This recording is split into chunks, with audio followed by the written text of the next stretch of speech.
Irmãos, a paz do Mestre Jesus esteja com todos vocês, que Deus abençoe quem me ouve, mais uma vez aqui, numa breve reflexão, nessa madrugada, ou independente do momento que você ouça ela, que ela sirva para fortalecer a tua fé, construindo um alicerce da tua casa espiritual por meio da palavra de Deus.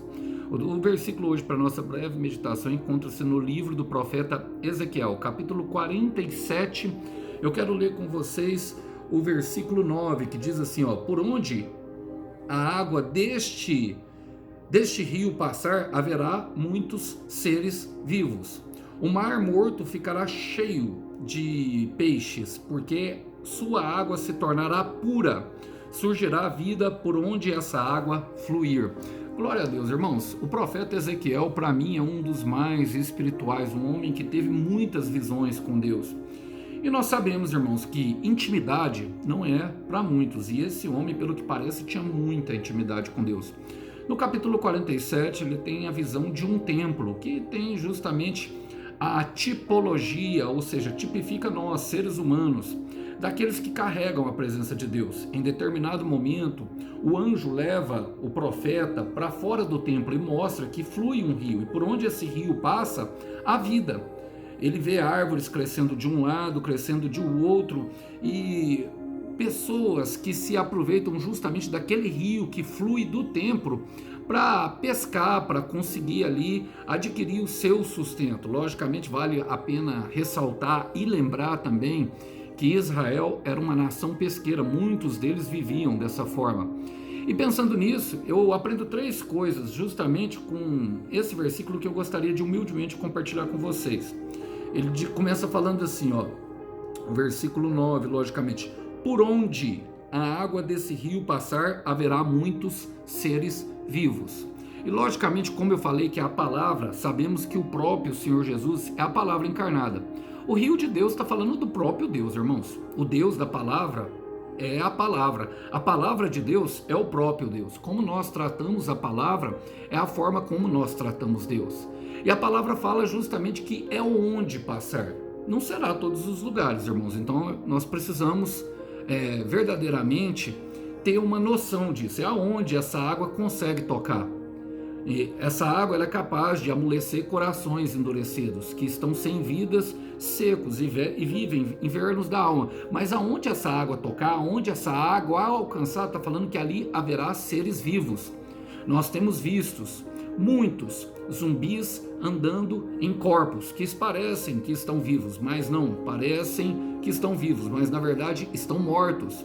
Logicamente, irmãos, a morte ela é uma consequência do pecado, e nós temos a consciência de que a palavra de Deus é a cura.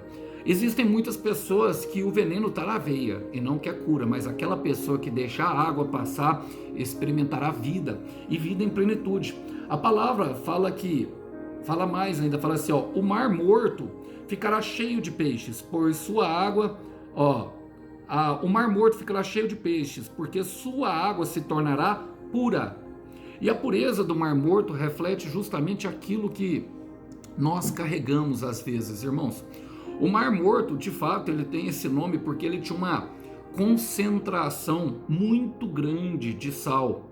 E o sal, no tempo antigo, ele era usado para a preservação de alimentos durante as longas travessias no deserto.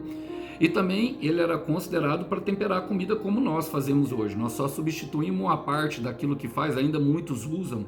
Muitas pessoas que acampam usam essa propriedade do sal, mas nós usamos hoje muito para salgar o alimento. Mas nós sabemos que, por exemplo, um alimento muito salgado, ele acaba ficando, acaba não sendo comestível e fica bom apenas para jogar fora, para ser pisado pelos homens. Ou o sal de menos, mas está falando que pela pureza da água, ou seja, pelo equilíbrio que a água traz, o mar conseguiria produzir peixes. Por essa grande quantidade de sal, por isso que ele tem o nome de mar morto, ficava impossível ter algum tipo de vida ali. Mas pela pureza, pela purificação da água, ou seja, pelo equilíbrio que ela traz, pela pureza que ela proporciona, ali começaria a ter peixes. E os peixes falam justamente da provisão. Então, é a pureza de coração, irmãos, é quando nós começamos a nos purificar, quando nós voltamos os nossos olhos para Deus, quando verdadeiramente nós colocamos o Senhor no lugar de Senhor, nós vemos que começa a haver provisão em todas as áreas da nossa vida.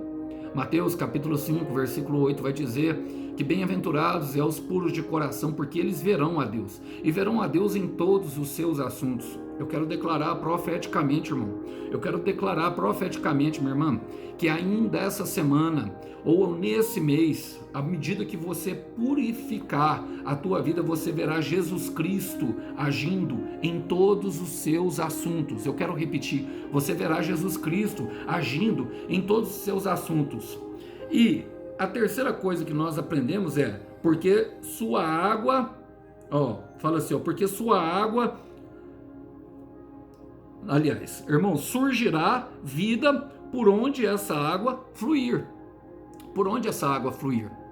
Essa é a terceira coisa que eu aprendo. O que está falando, irmãos? Que essa água não vai ser só para nós. Que é uma água que flui.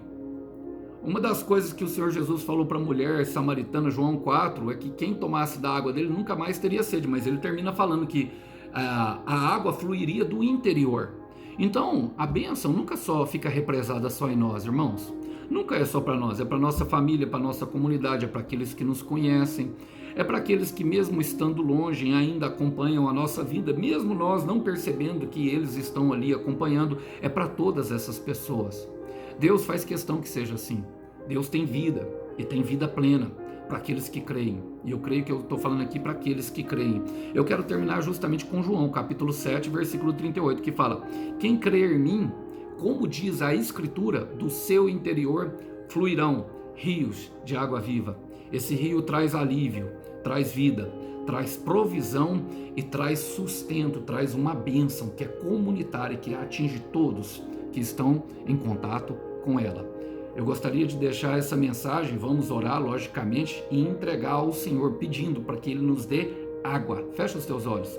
Senhor, eu quero colocar diante de Ti, Pai, o meu irmão e a minha irmã, que assim como o profeta Ezequiel teve a visão, e eu tenho plena convicção, ele teve a convicção de que deveria se tornar um santuário desse rio que flui para a vida, um rio que flui do trono de Deus. Ó Pai, nós nos candidatamos e nos colocamos diante do Senhor para que o Senhor purifique em nosso coração e a Tua presença faça jorrar do nosso interior essa água que alivia a nossa alma cansada e que, ó Deus, nos direciona justamente a sermos bênçãos e fonte de provisão para todos aqueles que estão em contato conosco. Nós oramos assim e oramos em nome do Senhor Jesus. Meu irmão, há um rio de vida que fluirá do teu interior. Apenas acalma o coração e deixa o Senhor trabalhar até que esse rio venha jorrar. Que Deus abençoe os irmãos, a paz do Mestre. Tchau, tchau.